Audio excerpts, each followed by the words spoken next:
Hello, hello, hello. It is me, your True Hill Phenom SP3. We are live on the True Hill Heat YouTube, Facebook, and Twitter for AEWramble episode 18. Jimmy didn't give me a title, is the title for now. We are here to review the November 24th, 2021 edition of AEW Dynamite, as well as the November 26th, 2021 edition of AEW Rampage. I am back once again with the man of nearly 42,000 subscribers, Jimmy Macram. Hello, one and all. Hello, gentlemen and one lady. How are you? I'm pretty sure it's like two. Oh, it's two now. Like two. Yeah, it's like two. It's like two. Sir, bitch ass niggas don't count. There we go. We're off to a great start, ladies and gentlemen. But yes, we are here to talk about AEW from the week that was Dynamite and Rampage, as we always do on a Sunday on AEWramble. You guys know what to do to help us out. Drop a thumbs up on the video. Share this video with all your wrestling fans, friends, and family on all your favorite social media platforms. If you are new to the True Hill Heat YouTube channel, hit that subscribe button. We are starting to push forward. 1 month to go, pretty much 150 subscribers to go to hit our 2K goal. We went up by like 100 subscribers this week with Quizzlemania 42. So doing big things, but we need that one final big push to end off 2021. So tell a friend to subscribe, hit the bell to stay notified for all the great content right here on True Hill Heat. And if you want your voice to be heard, because True Hill Heat is interactive on all of our shows, put your comments, your thoughts on Dynamite and Rampage in the live chat. Super chat donations are always encouraged and appreciated, and it makes sure that we highlight your hot take, your thought, your question for myself or Jimmy Macram on screen, and we talk about it with you guys during the show. We got in the live chat already the Negro Buck, Nick Jackson, saying morning, my good brothers.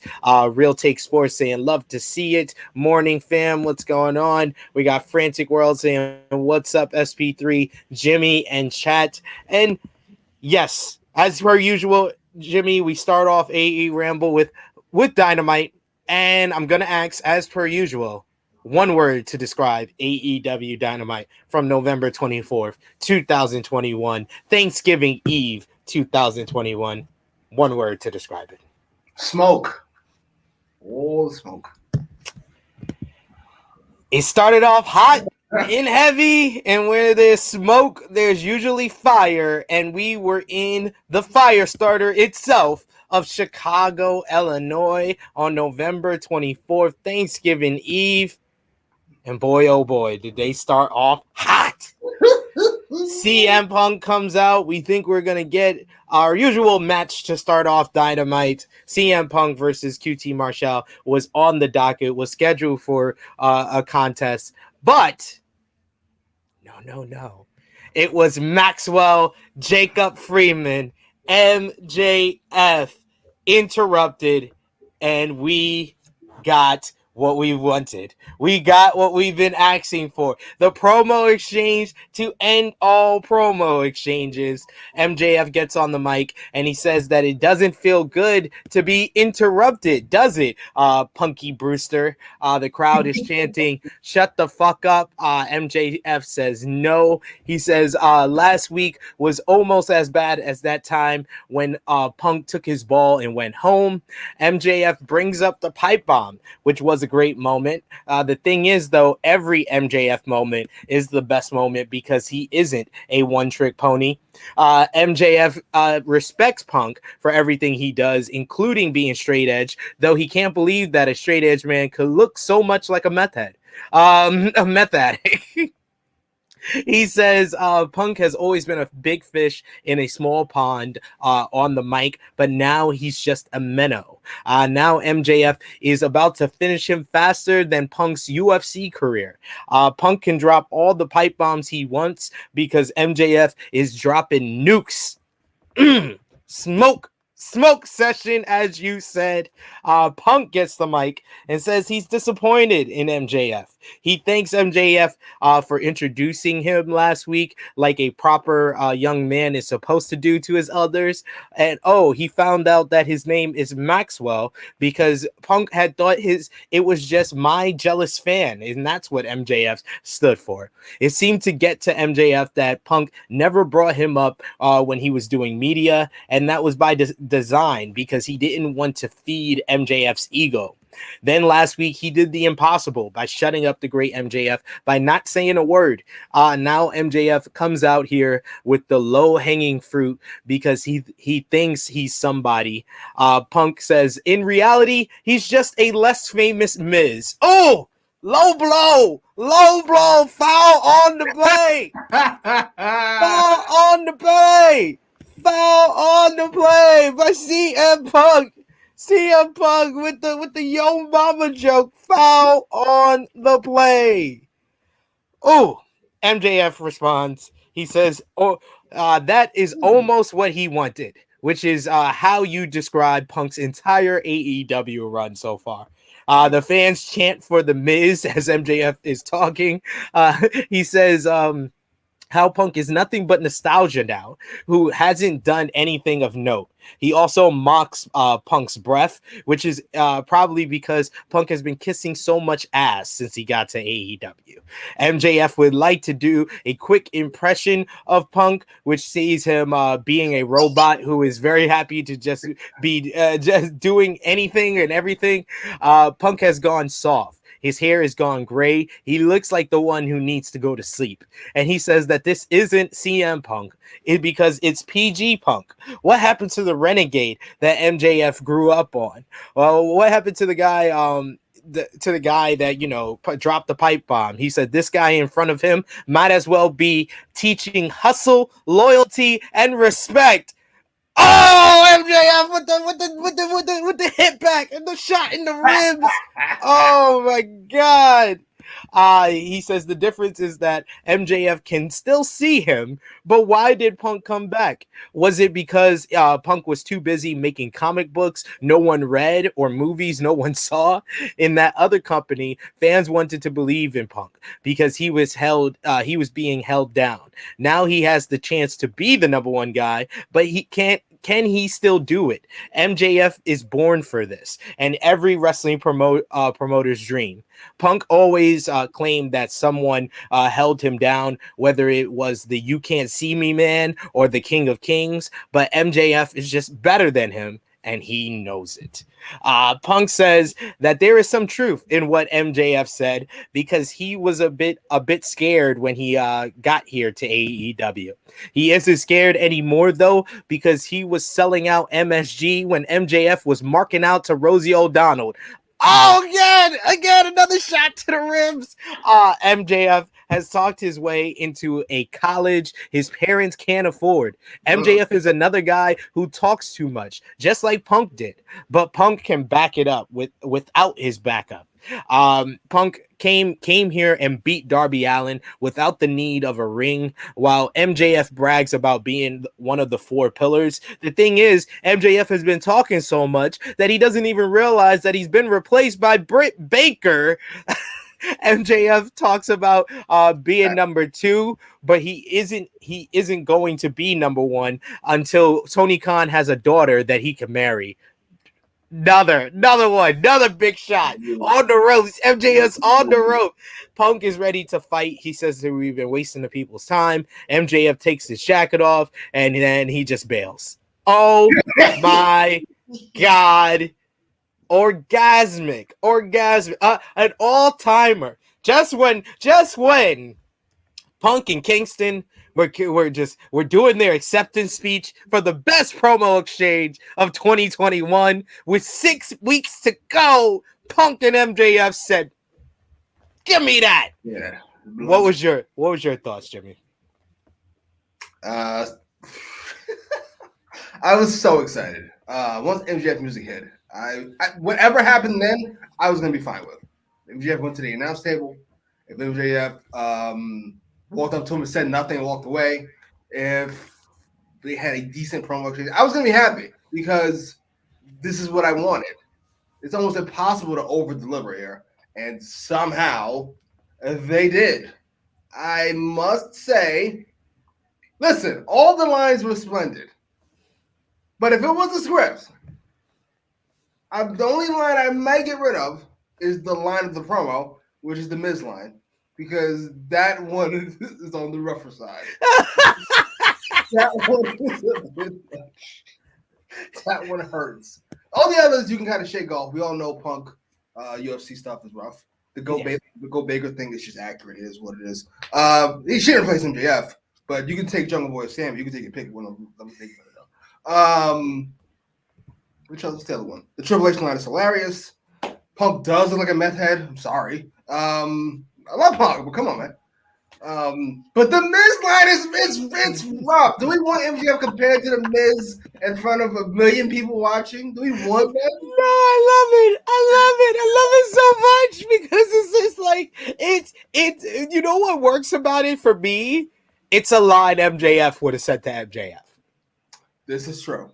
So because of that, that's why I'm accepting of it. But I like the way he said it. He said, you're a less famous Miz, because Miz embodies WWE in a lot of ways. But he's not saying that you're worse than the Miz. Right. He's not saying that you're not as good as the Miz. He's just saying you're less famous. And that has nothing to do with WWE. He's really talking about the Miz was famous when he came in. So you're always gonna be less famous. This is a guy that was on MTV. You're just less famous than him.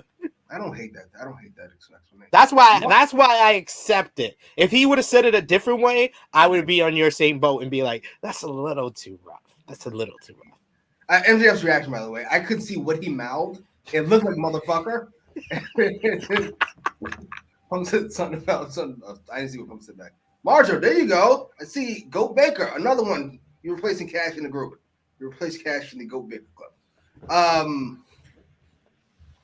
Yeah, I love this promo exchange. I must say, I'm giving Tony Khan a little bit of credit here. Very little. Very little. Because that's all he deserves. I wonder if he's through beating up bitches yet. I know he does that on his weekend. Oh my God. Will you stop? You just go You're outlandish. You're outlandish. That's outlandish. That's outlandish. All right.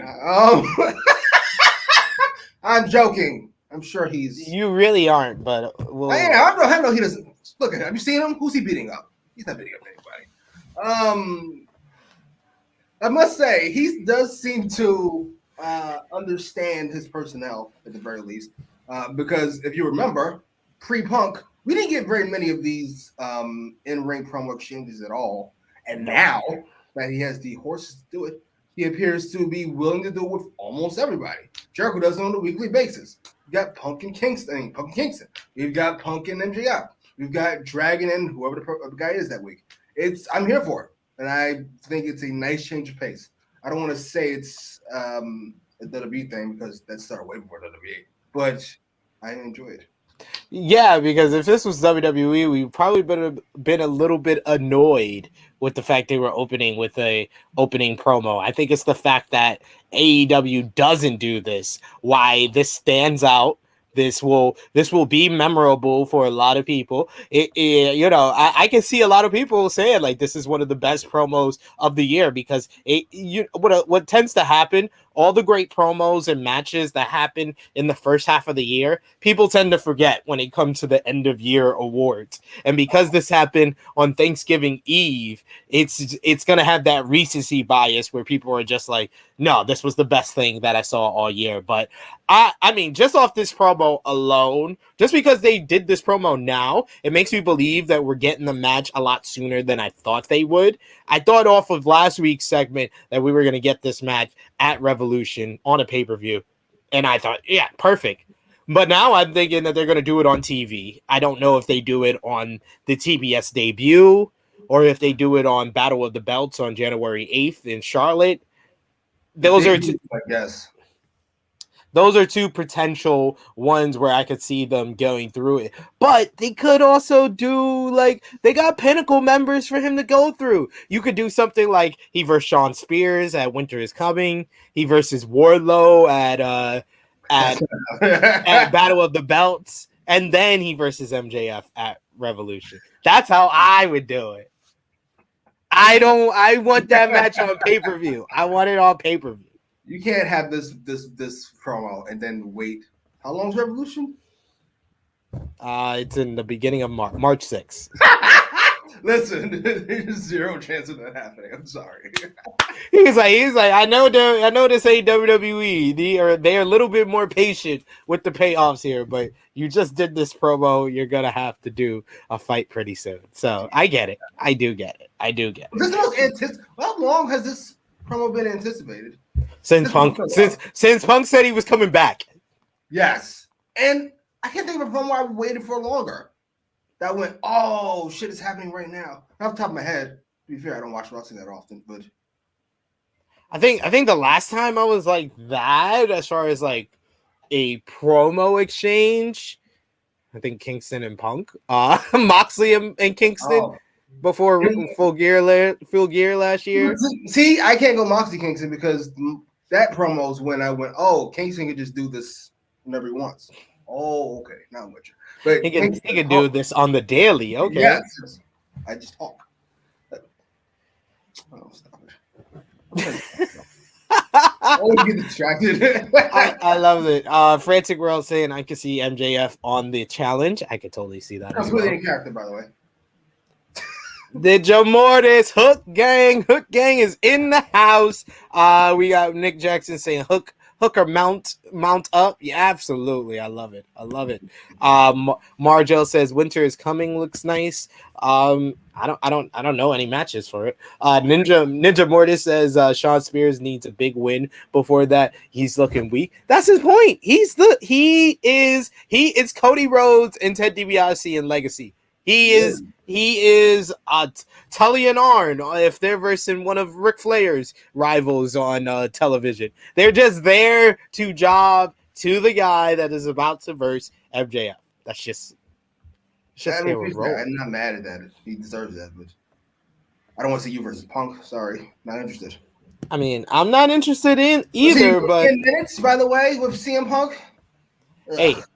All Matic saying Spears is the pin taker of Pinnacle. Nothing wrong with role players. I absolutely agree there.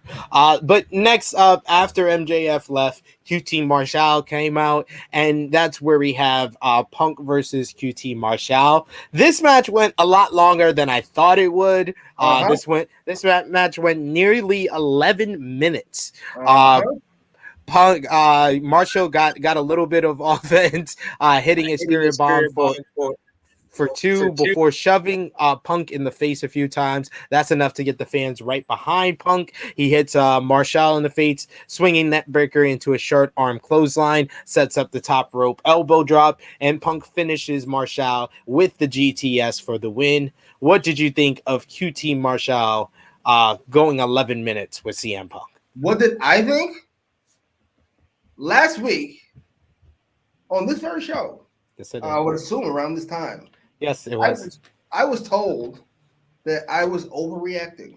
This is clearly going to be a squash match. I don't know why he's ranting and raving about blah, blah, blah. In fact, where's EDB? Is in the comments? Him specifically. I remember him saying the exact same fucking thing. Oh, he's ranting about blah, blah, blah. Never happened. And here we went 11 minutes with QT Marshall. I told you that's what happened. They love QT, and I don't know why. QT looks worse than the last time we saw him. I assume his push, he got in shape for his push, which I'm not knocking. It happens. Brother Ray, Brother Ray did it. Hey, I'm getting pushed. Is it? Oh, God. I'm juiced up now. I'm juiced up. And then that stopped. He went, well, I'm stopped. I'm over it. Fair enough. And that's what happened to QT Marshall. He's like, I got to go back to my bowling league. That's where I got all these nice shirts. Please tell me why he's here. Please tell me why he gets 11 minutes to CM Punk. I'll tell you why. This is PG Punk, who's afraid to say what he should have said, which is, I'm not doing that. I'm not. You can cut it however much you cut it, and I'll let you know when it's good. 4 minutes sounds right. Let's do it. He's like, keep going down. 10, no. 9, 8, 7, Ugh. 6, 5, 4. They like, there you go.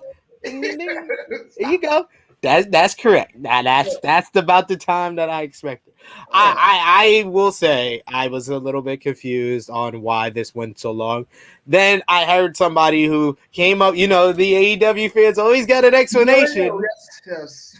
So they said that this was to prove that Punk is still not, himself yet. He's still not in rare form. Although we've been seeing it in the matches, although we've been hearing it on the mic, he's not in a rare form because it takes him 11 minutes to be QT Marshall. And it was to also double down on the fact that what MJF said, despite Punk visibly looking like he was unfazed by anything MJF said, mentally he was affected by it, and that's why Marshall lasted as long, because his mind was on MJF. Okay, so now, if we're going to use this logic, so now MJF should beat CM Punk. Because MJF is better than QT Marshall. So MJF should beat CM Punk in less than 11 minutes. No. BB's right there. Highlight MVP. Where is he? There he got. Highlight. I see him. He showed up. Where is that same energy, Skip Bayless? It was going to be a squash match. I was overreacting. I want that same energy, and I don't see it. Where is that same energy, EBB? That same energy, Skip Bayless. He was literally calling for you to come to the live chat, and you cameth. I want the same energy. We got DJ Eric saying, "Sup, True Hill Heat family. I can be known as True Hill DJ. LOL. Absolutely. You're a good egg, sir." Marjo saying, "Let's be real. That who Dusty was too."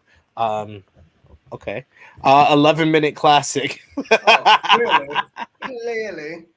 And then EBB says, got to get my Matt Jackson joke in. Okay, I'm done. And then says, oh shit. And then says, I gotta go. And then Jackson says, Jimmy was waiting for EBB. My goodness. I'll tell you something. I got a fucking memory like an elephant. I don't forget shit. I see that. So final call, Jimmy. Where do you see Punk and MJF going down? You said January 6th is the Battle of the Belts? January 8th. January 8th. And what's this coming is when? December 15th. Shit. December 15th. It feels like the main event for that. And then we're going to main event with Hangman and Dragon at January 8th. Sorry, I know you want to elongate this, but listen, I can't help that they lit it up. We thought they were going to do Punk Kingston from now, and it just happened. That's how it works. TK feels so confident in his roster, which at this point he should. So I think if they don't do Spears, they do Wardlow at Winter is Coming, and Battle of the Belts we get Punk and MJF. Is this just a title for it, or are we actually going to do something with the title of the fucking... Battle of the Belts means all the titles are going to be on the line. And they're going to have 5? 4 matches. Big 3. The TNT Championship, the Women's Tag Team, and World Title. And it's going to be an hour, 2 hours?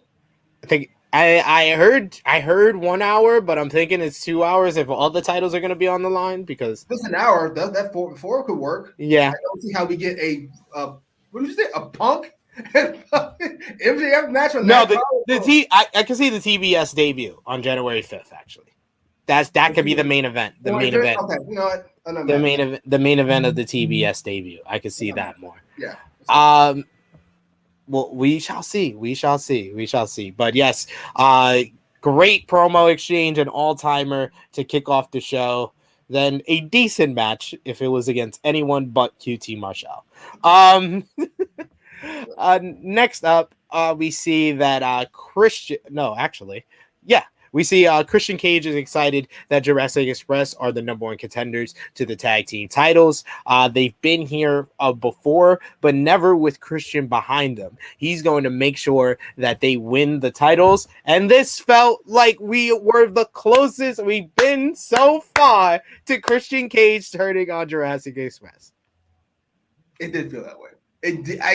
But I have to say this, shockingly, even if he doesn't turn, I didn't hate this usage of him. I don't know if it's because he's significantly better than Matt Hardy and always has been. Even those of you who were shocked by the broke Hardy, boo to Matt Hardy forever. When was that cruiserweight thing? 2004? That's 2003. Boo. Ever since then, just boo. Shut up. Stop it. You enjoyed the Edge feud because it was real. I did. Dude, this is how long we've known each other. You were pretty big on the MVP stuff, the MVP feud and tag team. See, I have a memory of a fucking elephant. I know a lot of you are young. MVP used to wrestle. I loved MVP. He was fantastic. MVP used to wrestle. He was fantastic. Fair enough. But Christian's better. Can we admit this? And always have. I'm a peep. I love me. Hey, there you go, Captain Charisma. And he's fantastic in this kind of mentor role. But we all know the money is him turning a Jungle Boy and we doing that feud. I like the Adam Cole stuff. Christian versus Jungle Boy is where Jungle Boy should become a man. I'm here for that, and I hope we get it. I'm hoping because I feel like that's the only person besides Omega Christian could get like a highly rated matchup. And look, it took Christian long enough, but he got himself a 5-star match from the Falls Count Anywhere match. Absolutely. That was 5 stars, Dave. It's not because you fucked your scale up and now you have to give a match like that 5 stars, right? He gave Hangman and Omega 5.5. I saw. I was looking at that, and I can't even get mad over Dave anymore. I'm just like, he screwed himself. Look at this. This list is a mess. What is this? This is legitimate. Like I know I originally I think I gave it 4.25, then I gave it 4.5. I still haven't watched it on TV, so I'll probably even rate it higher after I watch it on TV. But I'm mad at him if he gave Page and Omega 5 stars. Anybody that told me they thought it was 5 stars, I didn't be like, oh no, you're bugging. Because there were some people that gave that to like Bailey and Sasha from last year, and I was like, nah, you're bugging. But that Paige and Omega was the blow off of an actual storyline, not one that kind of WWE got by accident with Bailey and Sasha. Hey, don't hate on the former goat. I'm sorry. Next we had Eddie Kingston backstage with arguably one of my favorite segments of the week in wrestling. Eddie Kingston is having some cake and talks about how he misses Jon Moxley. He wishes Moxley a happy Thanksgiving. But here are 2.0 and Daniel Garcia. They break it up. Eddie says, "Here we go." They read. They said they read the piece in the Players Tribune and it was awesome. But Eddie isn't hungry anymore, and he is like, "I want this cake." They bring up Eddie not being able to help Moxley, and that's a step too far. Eddie is ready to fight, but Garcia throws coffee in Eddie's face and drawing in security to break it up. What did you think about this segment here? I put it on Twitter. I'll say it here.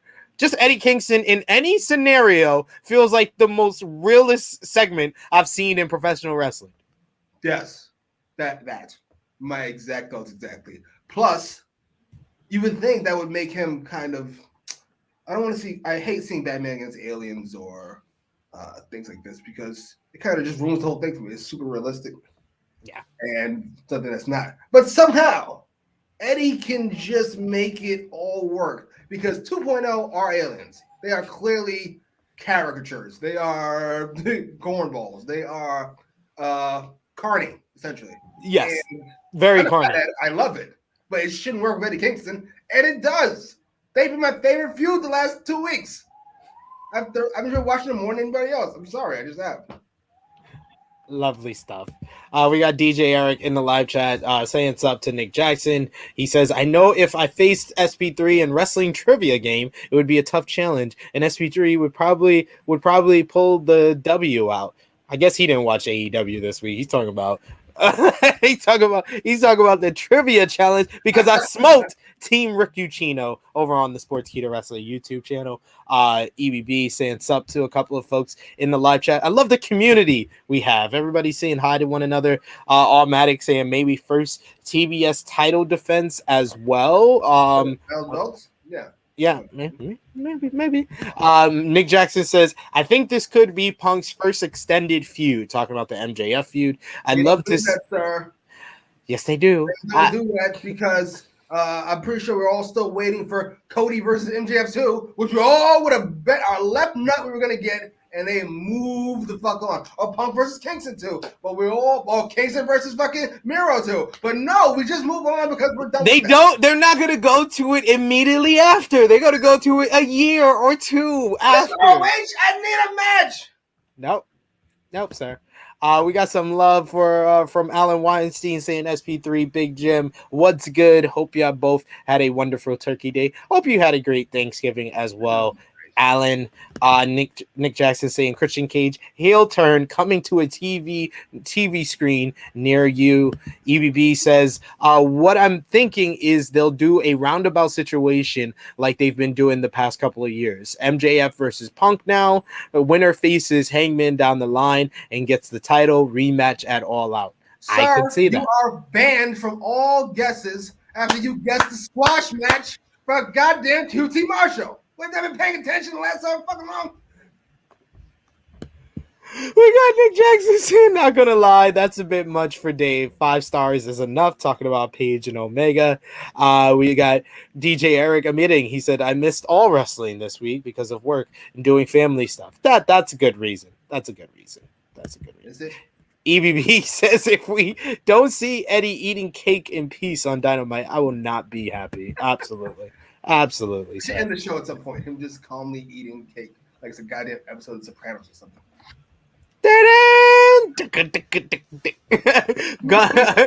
Next up, we had oh god, what happened?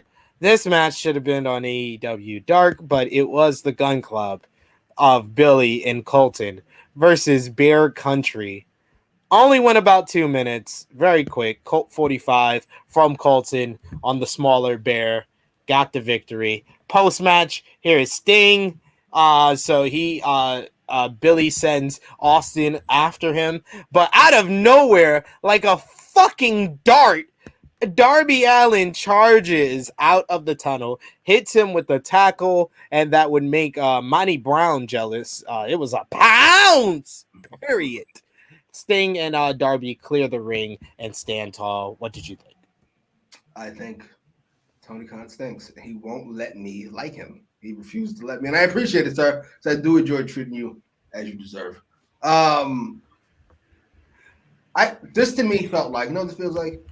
It felt like, yes, certainly. And that's clearly his best look. I'm not sure what's going on with him recently. What was I? I totally lost my track. Look at that face. This felt like we needed a big match for some point next week, apparently. So I just had to figure out how we get there. So how do we get there? Billy Gunn beats him, I guess. Billy Gunn's involved. Billy Gunn's a name, right? DX? Triple H? It feels like Billy Gunn versus Sting. This is the Attitude Era dream match they always wanted, right? Whatever. I know you guys give a pass because you feel he's done so much other great stuff. I don't. I feel like Punk and MJF. If anybody wrote Punk and MJF on a fucking piece of paper, that's what it would have happened. Why does Dummy get credit for that? I don't understand. I can write Punk and MJF talk, and that's exactly what would have happened. However, I wouldn't have wrote Billy Gunn anything because he shouldn't be here. Boo. Oh, there was a match. I didn't watch it. I skipped it. It was only 2 minutes. It was a minute 45. Oh, no. For me, it was like 10 seconds. Next backstage, we had Bobby Fish and Adam Cole. They're ticked off about their loss against Jurassic Express last week on Rampage. But Cole confirms that him and Fish are best friends. He's best friends with the Young Bucks. Not only are they best friends, they're like family. That's when best friends come in. Chuck Taylor, Willa Yuta, and Orange Cassidy. They said that how can you call yourself best friends when we're the actual best friends? And this sets up a tag team match for Rampage. But next, we had an interesting. We're horrible writing, that horrible booking. That's how we booked the tag match Rampage because we need to kill 20 minutes on Rampage. That absolutely stunk. Are you serious? What? Best friends. We're best friends. Are you fucking serious? And wait a minute. Didn't Cole just leave Bobby Fish on fucking Friday? Is Bobby Fish an idiot? What the fuck is going on? Oh, boo. Boo. Right, wrong. Boo. Oh, my God. Team Taz is with Dante Martin and Leo Rush with Tony Schiavone. Taz wants his decision on Team Taz right now. He also wants to know why Leo Rush is even here.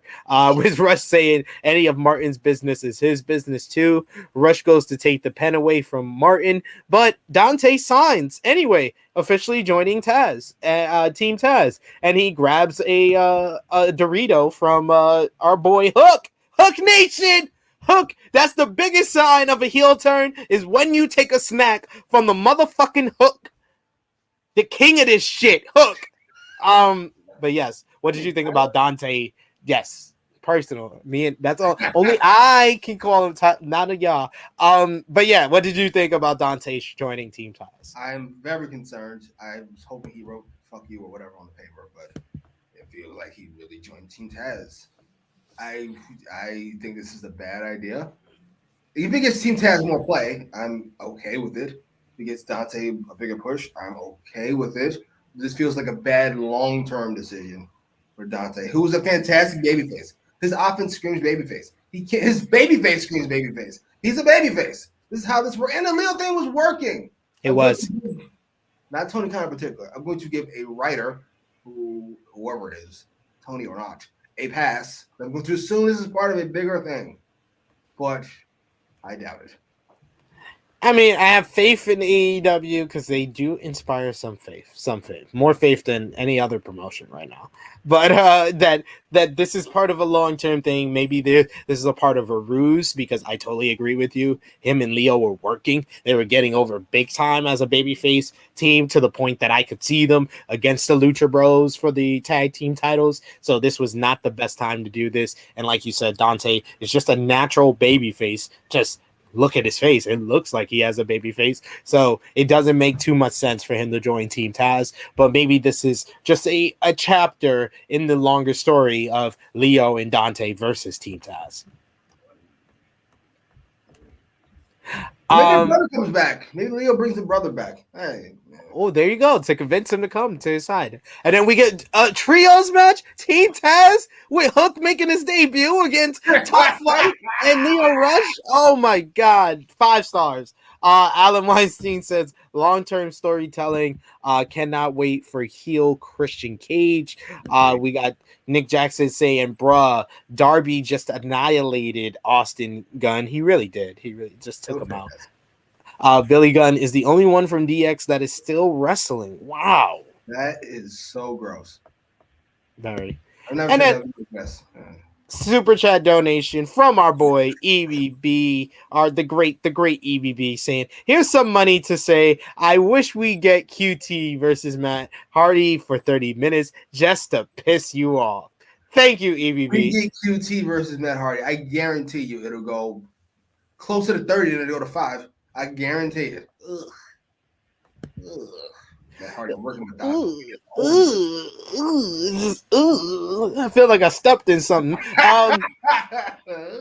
Thank you, EBB. Always appreciated. Once again, you can send your super chat donations to get highlighted on the screen for sure, like EBB here, and we will talk about it, and you can discuss Jimmy like EBB's comment here did. Yes. Next up, TBS Title tournament quarterfinals. This is the one I've been really looking forward to in the tournament, as well as it's Jamie Hayter going one-on-one with, you know, my favorite, your favorite, everyone's favorite, Thunder Rosa. During the entrance, we had an inset promo from Britt Baker that says she can't wait to have Hayter as the other women's champion around here. I guess that was some foreshadowing. And these women did not hold back. They were working stiff. A lot of both women playing to the audience a lot. So this had a lot of crowd investment and probably the loudest I've heard a crowd for a women's match in a long time. We get Rosa breaking up a superplex attempt, hitting a missile drop kick, slingshot, and then a running drop kick in the corner, rocks Hayter. But Rosa's back. It's too banged up for a suplex. Hayter grabs gets a backbreaker for a 2 count. We get a chin lock with a knee in Rosa's back that's broken up, and Rosa grabs Hayter, drawing Rebel to the apron. Britt comes in for the save, but she super kicks Hayter by accident instead of Rosa. Rosa knocks her out the ring, rolls up Hayter for the win to get the win in just under 11 minutes. I thought the two ladies worked really well with one another. It started off clunky, and it seems to be a theme of what I talk about women's matches on Dynamite or Rampage. They always start off a little bit clunky, but then the women start of getting together. And like I said, the crowd really elevated this in a big way to me. What did you think? They start off clunky because they know that if they screw up, Tony Khan will proceed to throw them down some stairs. Because,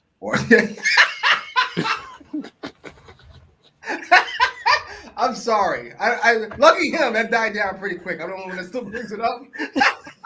You're dead. He's like all trashing of dummy aside. I don't hate you, sir. I don't know how you butchered that. You had the squeaky clean image. Everybody loved him. And now there's like me and 4 women who I'm not gonna forget. Never forget. Who's the woman he interrupted, by the way? I know you retweeted her. Forget her name. Who? The woman he interrupted. Ella J. Oh, sure.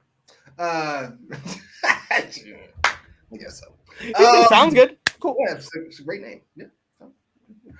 This match was great. Not the best match of the tournament. I don't think it's as good as the match last week. Last week's Nyla and Cheetah, I thought was fantastic. This I thought was very good. Maybe somebody stirred up something, LJ, because we got last week's match, we got this week's match. We had the match on Rampage, which I thought was pretty good.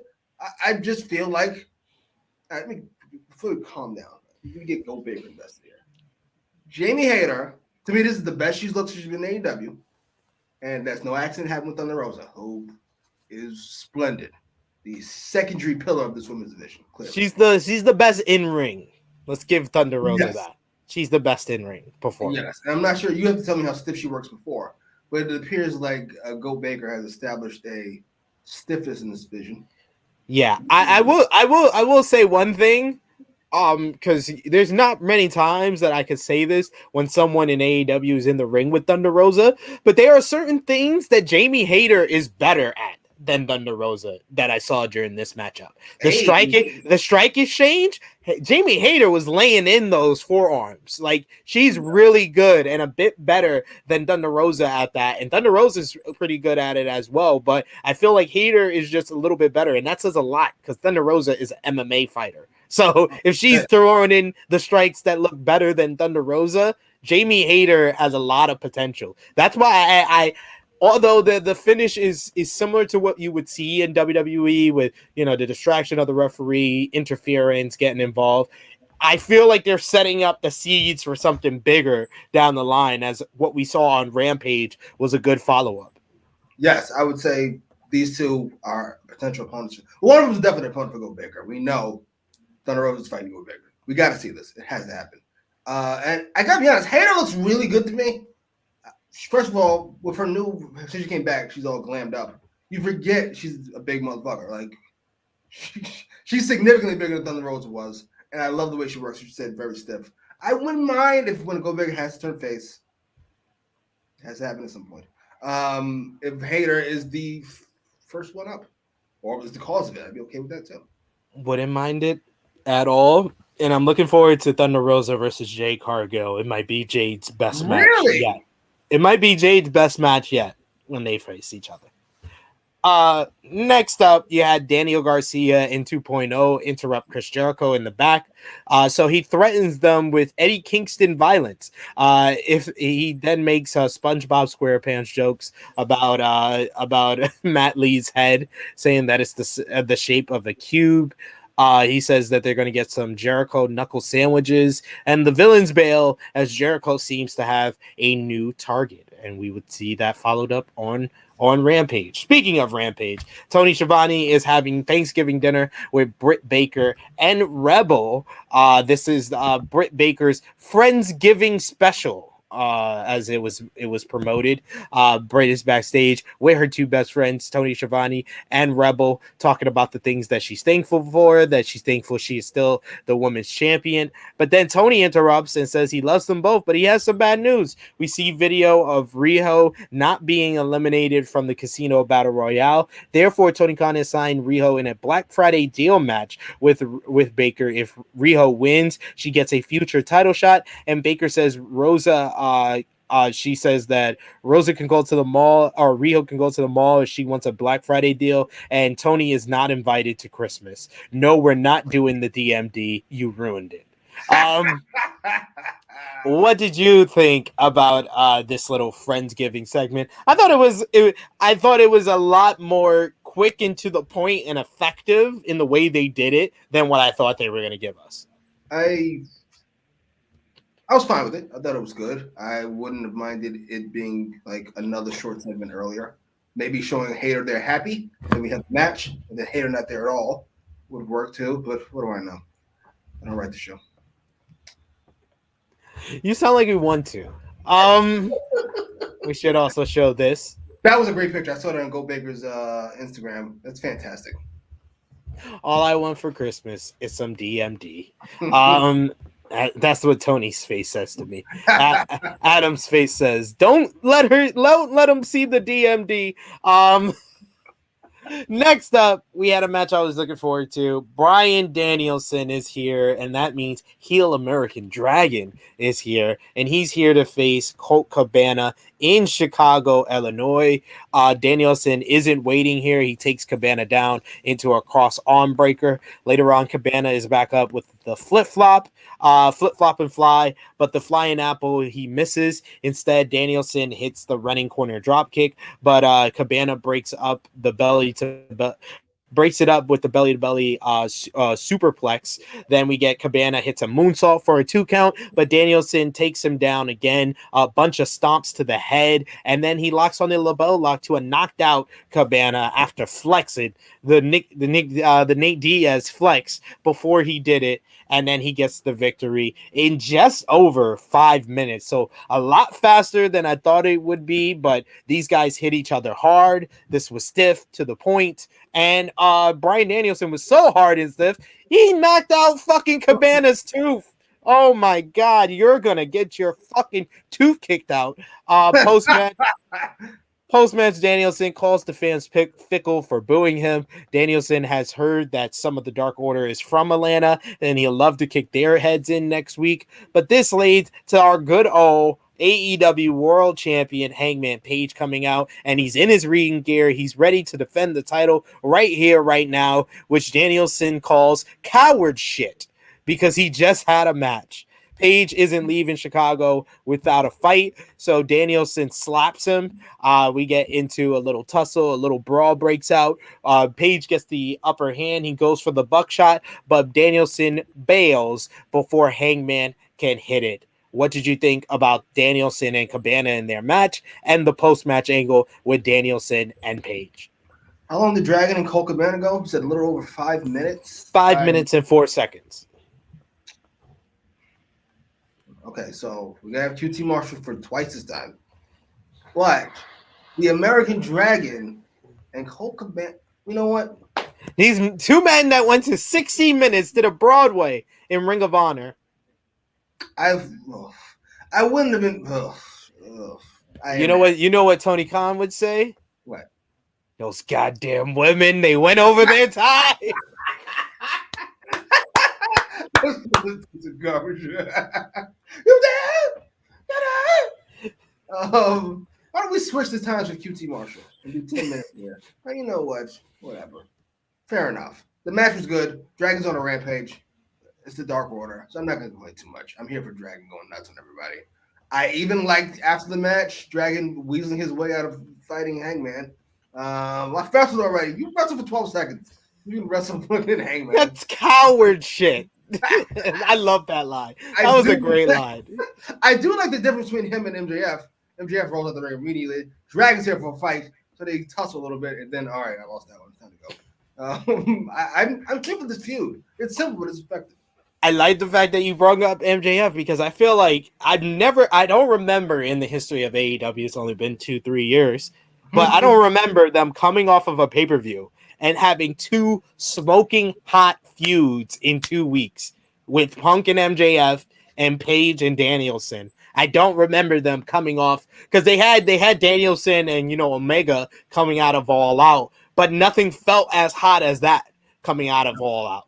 This one, both of these feuds feel hot, and that's why I think there's a lot of confusion amongst fans of when these matches are going to go down, because we know it's not going to be delayed until March for Revolution. So we're going to get these matches, it seems like, on TV. So very interesting times in AEW. We got EBB saying, really enjoying this tournament. It says Shida versus Deeb, Shida versus Nyla, and this match been great. I agree. The TBS title tournament, they're really delivering on as far as really good in-ring action. You see what happens when you actually set up a tournament with a proper fucking structure instead of just throwing out 8 guys for no good reason? You're dope. Good point. ABB also says, let's be honest, Britt Baker isn't the smoothest in the ring, needs a good dance partner to bring out the best in her. Example, Statlander, Riho. Fantastic character, though. Yeah, Statlander, Riho, Thunder Rosa. Yeah, just half the roster. Yeah, it's just the partner, though. It's just the partner. Nick Jackson said, I heard Brian knocked out one of Colt's teeth. You just saw it, sir. You're damn right.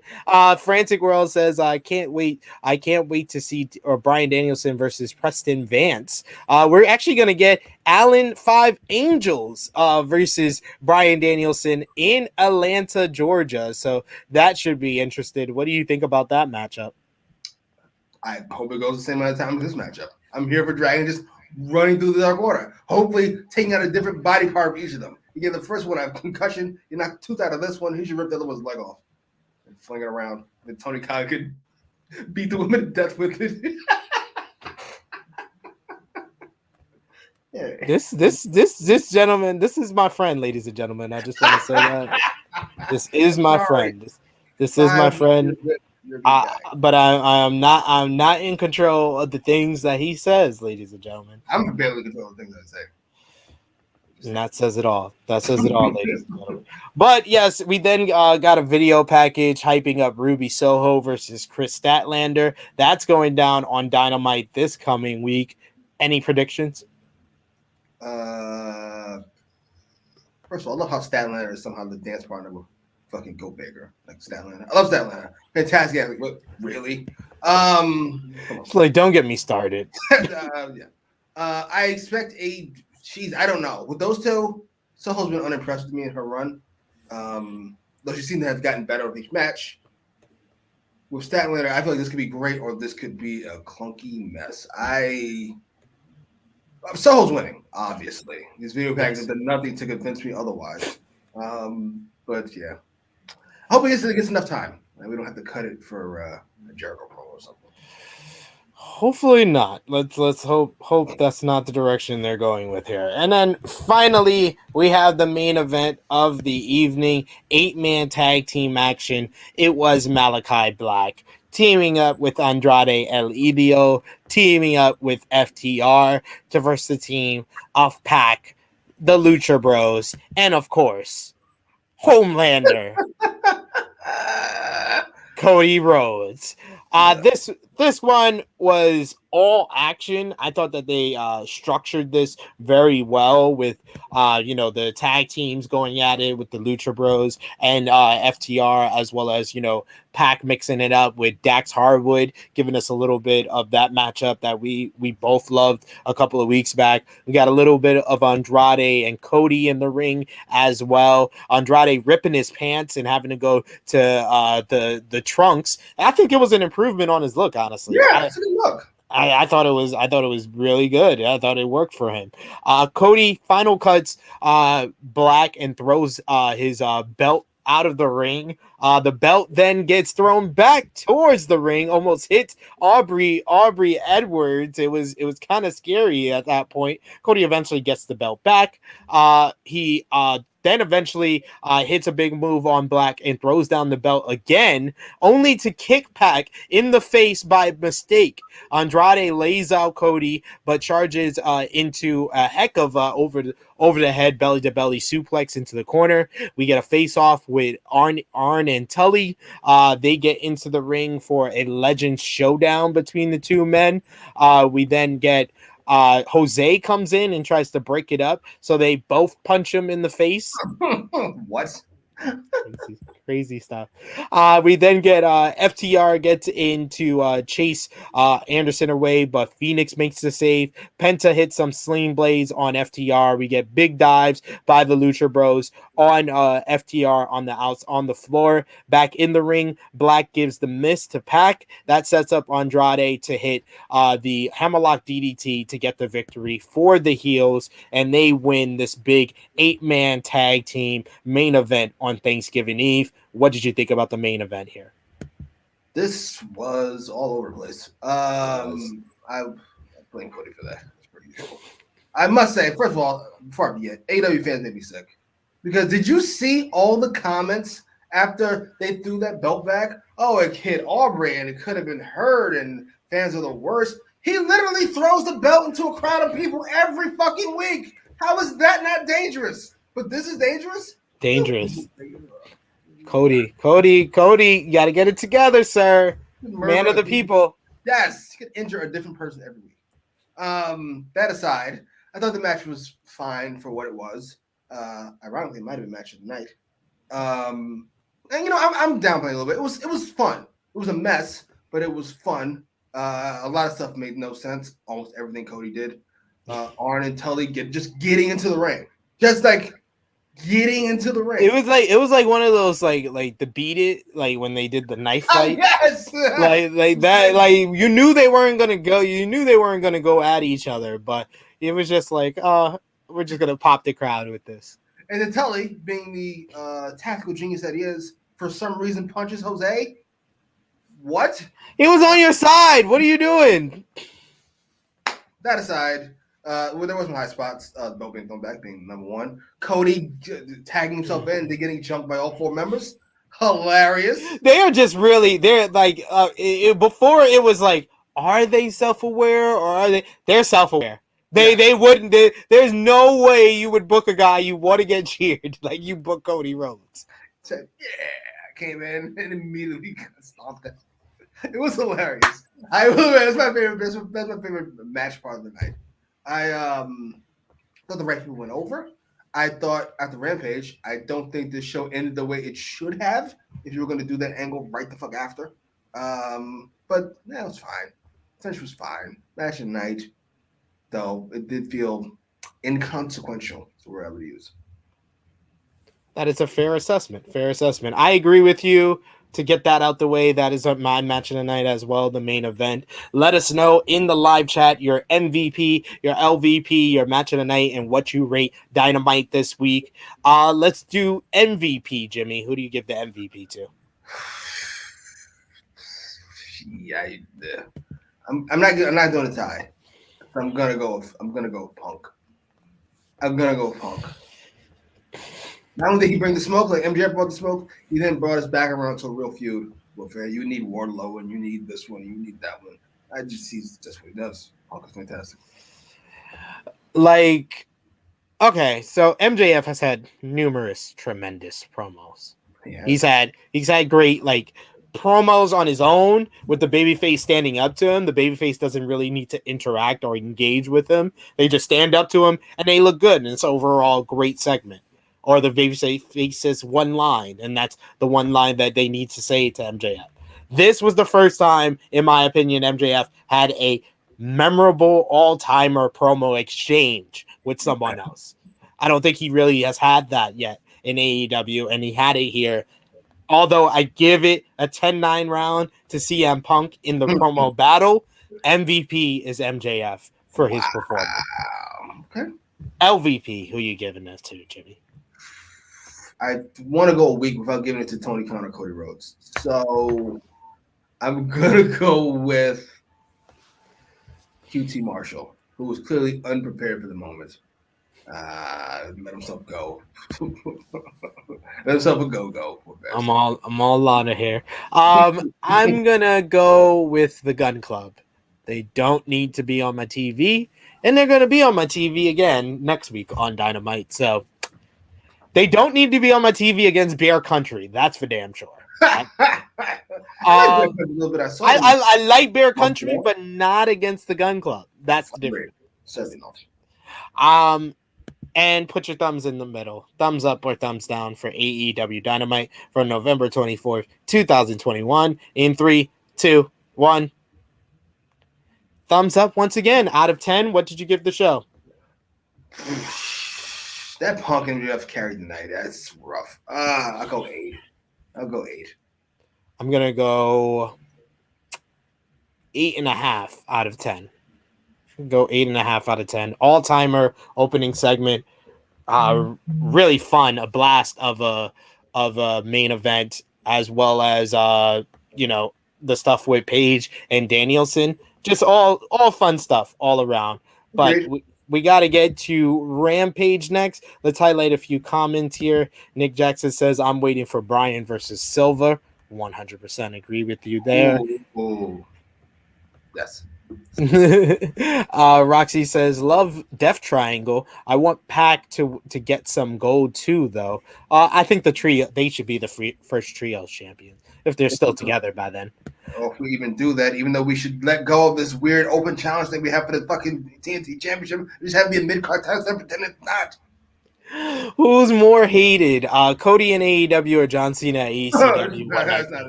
Stop it. This is not a discussion. It's John Cena, 100%. Nick Jackson says Punk MVP. Roxy says LVP Gun Club. Nick Jackson says LVP Colt Cabana, just because he lost it too. Roxy says MVP Punk and MJF. Nick Jackson says, actually, you Roxy, you're right. Gun Club is always LVP when they're on TV. I love it. Nick Jackson says this week's show was an 8 out of 10, and EBB says give me Pac versus Sammy. I would love that. That would be a great one. Only Pac was over. Next up is AEW Rampage from November 26, 2021 from Chicago, Illinois. This was taped, of course, after Dynamite. They did sound exhausted. They did, really. They really did. And we opened things up with the aforementioned tag team match that was set up on Dynamite of Wheeler Yuta and Orange Cassidy of Best Friends in Chaos versus the undisputed team from the Elite, Adam Cole and Bobby Fish. We got to start off a nice little exchange between Orange Cassidy and Adam Cole of Cole doing the Adam Cole baby while Orange Cassidy tried to get his hands in his pocket. And this became kind of the story of the matchup because it would come into play later on in the matchup as Wheeler Yuta took the heat. He made the hot tag to Orange Cassidy, who comes in, puts his hands in his pockets finally, and starts kicking Adam Cole and Bobby Fish in the legs before making his cool little comeback here. Fish dragon screws Cassidy's leg and grabs a knee bar, but Yuta makes the save of his own. Beach break hit on Cole, but Fish drives Cassidy into the quarter. Yuta is back in with a fisherman buster for a 2 count on Fish, as Cassidy on the outside is sent into the steps by Adam Cole. Back in the ring, Fish catches Yuta on the top rope, setting him up for a super Falcon Arrow for the victory, getting the pinfall over Wheeler Yuta in just under 13 minutes. I thought that this was a really good back and forth tag team match with the right team winning. Fish and Cole have been having their issues, but if you want them to tag more in the future, they had to pick up this victory here. So what did you think? Smash was fine. I go for one fine. This match was good. However, once you saw all four of them in the ring, did you not know exactly what the finish would be? Did you not know exactly who would pin whom? I thought Wheeler Yuta or Bobby Fish would lose. I didn't know who was going to get the win. Really? Yeah. I knew Wheeler was going to lose because that's what he does. And if we're going to protect our weird investment we made in Bobby Fish, he's got to get a win here on TV eventually, doesn't he? So this seems like the perfect spot. And it kind of clears up the not beef between Fish and Cole. They're a tag team now. I know a lot of people might be bothered by the Orange Cassidy stuff, but to me, this felt like the first time it worked in quite a bit. I'm kind of over it. But this works for me, as silly as it is. Though I must say, ever since the debuts, I think Punk has maintained his heat. Dragon has elevated his heat, and only one of those three, the third being out of Cole, feels significantly further down the card through no fault of his own. I will give him credit for it. It's not his fault. I mean, they're still reacting to him like he's a superstar. That's all that matters. Absolutely. That's all that matters. Absolutely. Getting matches with Orange Cassidy. What's the worst thing that fucking happened, Lance Archer? But I know a lot of you saying, well, now that Omega's gone, and we're gonna do the thing with fucking the Elite, and we've got Omega taking over, and we'll see. We'll see. I hope so. I'm enjoying Cole more and more. This ridiculousness is growing on me. And Goldberg likes him, and I trust the judgment. That's what you should always remember. Trust Goldberg's judgment. Next we had Tony Nese. He was backstage talking to Tony Schiavone about winning the TNT Championship. He says that he isn't impressed with Sammy Guevara, and who comes in to say that Nese hasn't done a thing around here. The open challenge is accepted, though. Sammy accepts Tony Nese's challenge, and they're on for next week on Rampage. Nese shakes Sammy's hand, but then punches him in the side of the head, and then puts a knee in his bad ribs to get the advantage ahead of next week. Are you looking forward to Nese versus Guevara? I am not, because I don't listen. I'm sick of talking Sammy Guevara versus guy that shows up. I'm already over that part of it. The match should be fine. I assume Tony Nese is good. He's here. And you all seem to like him, even though he has one of the worst nicknames I have ever heard. I get. By the way, the athlete thing. He does scouting, like everybody else. I'm gonna start calling you the premier YouTuber. The premier athlete. Forget who he is for a second and just say a name in your head. The premier athlete. I was just randomly thinking about that the other day. Why does that stink so much? It's because I think it's the word athlete. I think athlete is just too on the like. Could you imagine, like, the King of Kings music hits, and it goes, the Cerebral Wrestler? It was like, that is a terrible nickname. What? That stinks. The Premier Athlete stinks is the name. We need to come up with something else. The Premier, you can figure out what it is. But Premier Athlete? I'm sorry.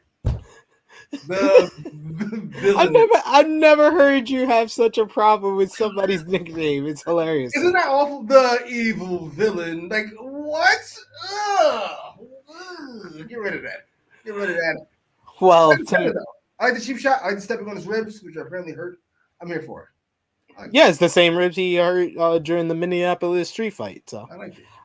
So we continue to try to make Jimmy feel better here. As next up, we have Dr. Goat Baker, DMD, going one-on-one with Riho in a Black Friday deal match. If Riho wins, she gets a shot at the AEW Women's World Championship.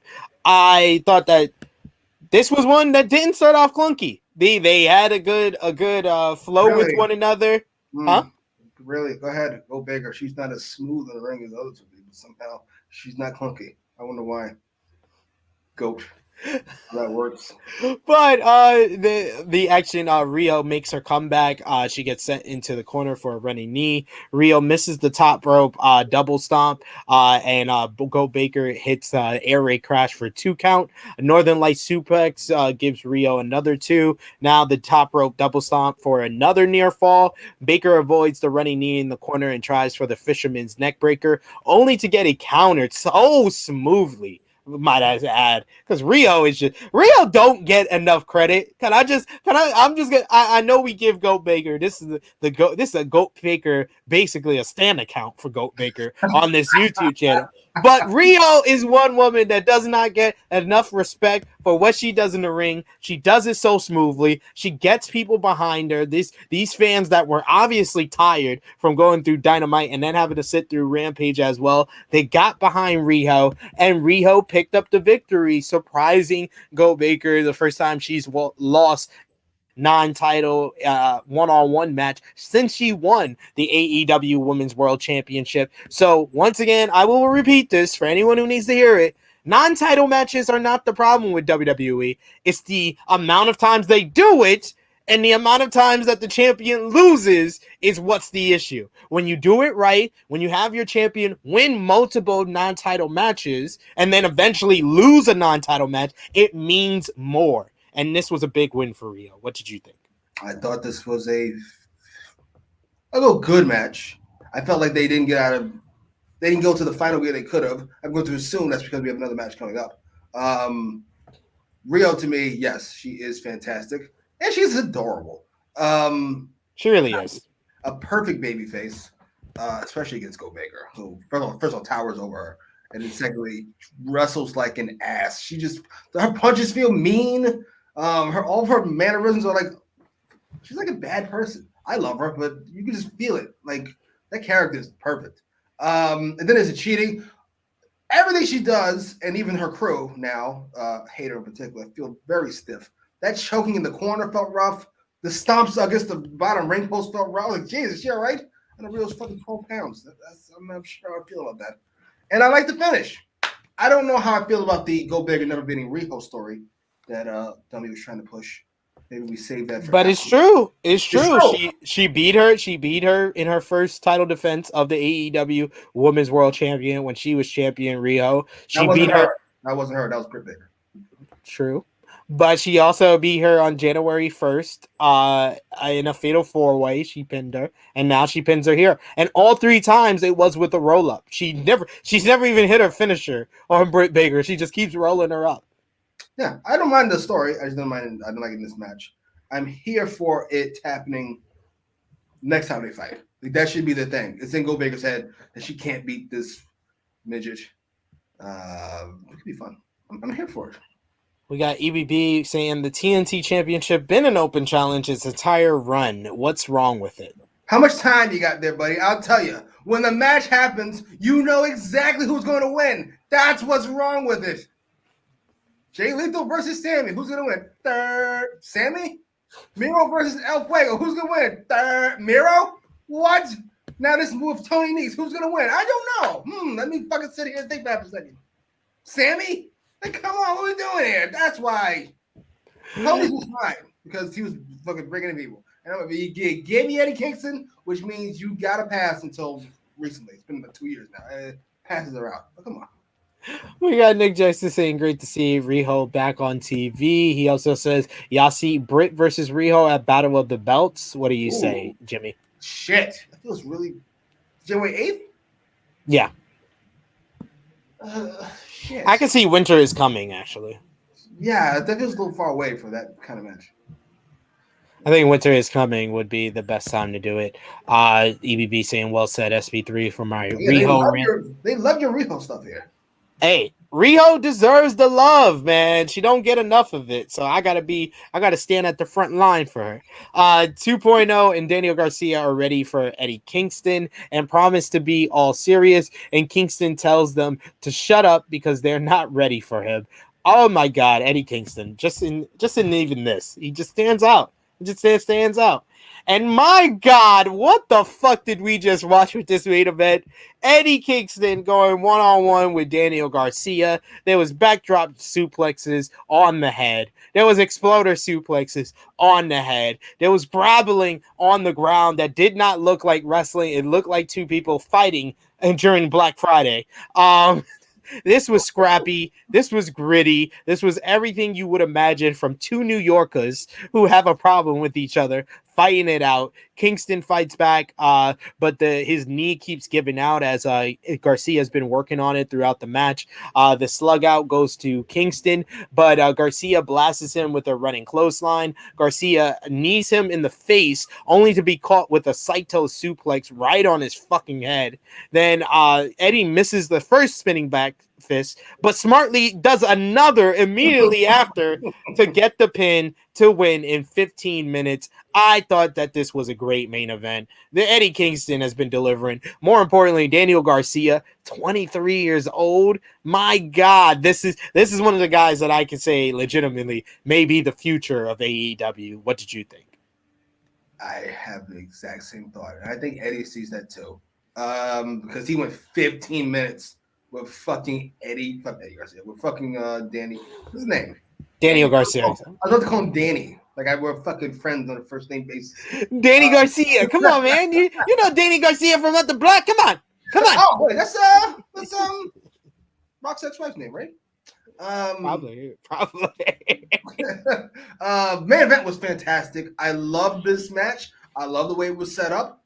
I loved Eddie being so generous is the word I'm looking for. He just doesn't seem to give a fuck that you would think he's defining himself down by going toe-to-toe with fucking Daniel Garcia. But I do think he's building him up, essentially. I take Garcia more seriously now than I did before. And it works for me. Eddie strikes always look fantastic. His open hand palms. No need to slap your leg when you're opening your hand. You're slapping some cocksucker right on the fucking ribs. And the suplexes. I love this fucking match. It was like I'll be mean, like a discount version of Dragon and Murder Grandpa. It felt violent. Not over the top, but it felt violent. I love this fucking match. Great fucking way to close out Rampage, and a really good show in my opinion. We do have to cover what happened in the post match as 2.0 came in and they jumped Eddie Kingston. Chris Jericho was of course on commentary. He gets off commentary and he runs down to the ring to make the save to continue his issues with 2.0 and Daniel Garcia as we close Rampage this week. And yeah, like I said, a pretty good episode indeed. Thumbs in the middle, Jimmy. Thumbs up or thumbs down for AEW Rampage from November 26, 2021. In 3, 2, 1. Boom. Thumbs up across the board. Let us know in the live chat who you thought was the MVP, the LVP, and match of the night from AEW Rampage. I think match of the night is obvious. Kingston and Garcia. See. Unanimous MVP, Jimmy. Eddie Kingston with relatives. Not mad at it. I'm gonna go with Riho. I'm gonna go with my girl Riho. Riho got the big win. She impressed the people in Chicago, got them on their feet despite them being tired. So I'm going with my girl Riho, but I ain't mad at Eddie getting some love at all. LVP, Jimmy. I want to go with Chris Jericho for his run to the ring, but he's still in the apron, the fucking top of the ramp, just staring, confused. He was like. Should I? Shouldn't I? I assume that was him trying to get the crowd involved. It ain't happening. They're exhausted. Come on, baby! I'm not giving it to him because he's been so much better on commentary the last couple of weeks. I'm not gonna give him the LVP. I'm just gonna. Don't want to put that into the universe. Shit. I guess Wheeler Yuta. I'm sorry, Sarah. I don't know why he brought you in. They keep treating you like garbage. But Daniel Garcia's doing main events. You're getting pinned every chance you get. There's levels to this, folks. Yeah, I'm gonna go with Wheeler Yuta as well. Again, and Bobby Fish, who's been dropping to all the stars, he beat you. So kind of is what it is at that point. And out of 10, what did you give the this episode? 7. I'm gonna go 8 out of 10. I thought that this was really good. I thought the opener and the close were really good matches. I thought the middle match was good. So the wrestling was good, top to bottom, in my opinion. So I gotta go 8 out of 10. It wasn't a blowaway show, but a very good show from AEW Rampage this week. And that gives You us. sure you're not giving it a bump because last week was fucking atrocious? I mean, maybe you may be onto something there. You may be onto something. Last minute super chat donation from EBB. Thank you, as always, EBB. Always supporting AEWramble. We appreciate it. They say, how would you space out all these big matches over the next month or two? Punk versus MJF, Hangman versus Bryan, Riho versus Britt, and TBS final. Great stream. Thank you, EBB. As far as the TBS final, we know that's going to go down on January 5th on the TBS debut of Dynamite. So Riho and Britt, I would do Winter is Coming.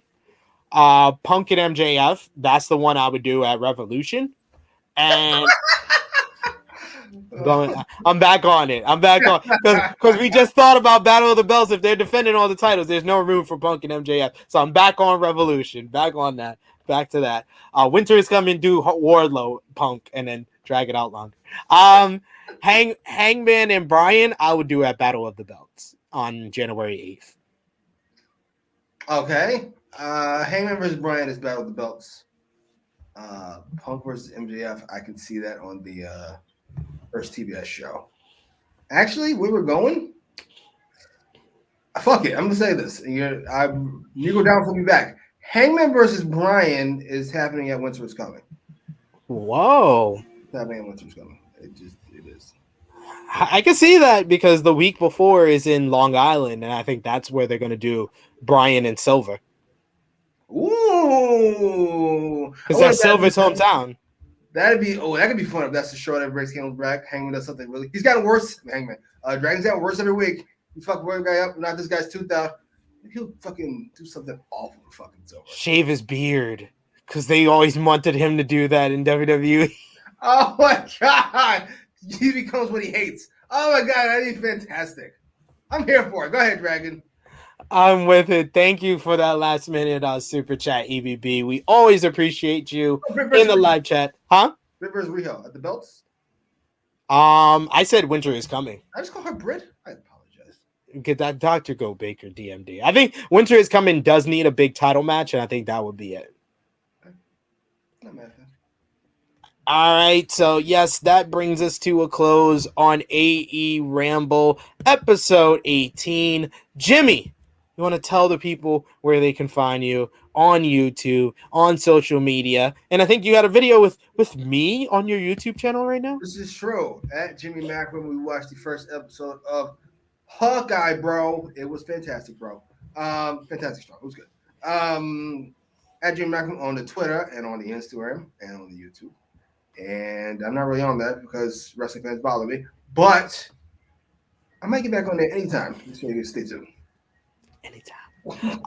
You can find me on the Twitter machine at True Hill SP3. Of course, I'll be here on the True Hill Heat YouTube channel. Later on today, we're premiering episode 64 of True Rewind as we review the Go Home show for Bash at the Beach 1996 on Nitro, as well as Monday Night Raw. And tomorrow we go live at about, I believe, 1:05 p.m. Eastern Time with special guest Sat E. Nyangi from Wrestling Daily as we're going to review WCW Bash at the Beach 1996, one of the greatest wrestling events of all time, one of the most important and influential events in wrestling history. So looking forward to that. And I hope all of you guys join us right back here on the True Hill Heat YouTube channel then, and check out patreon.com YouTube.com/True Hill Heat, where we have a bunch of exclusive extra content. True Hill Heat 153 post show is up on there with me and Chrissy Love talking more about Johnny Gargano potentially coming to All Elite Wrestling, as well as much, much more. And check out True Hill Heat 153 with myself, Miss Chrissy Love,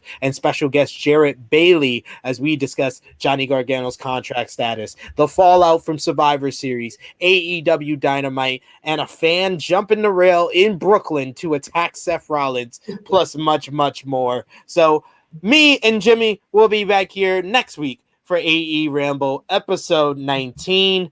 For Jimmy, it is me, your True Hill Phenom, SP3. We want to thank all of you good eggs for joining us in the live chat live. If you're watching us on demand, let us know in the comments down below what you thought about Dynamite and Rampage from this week. Like this video, share this video with your friends, subscribe if you are new, and hit the bell to stay notified for all the great content here, right here on True Hill Heat. This has been AEWramble, episode 18. Does Jimmy have a title? No. No, it is. So we are signing off until next time.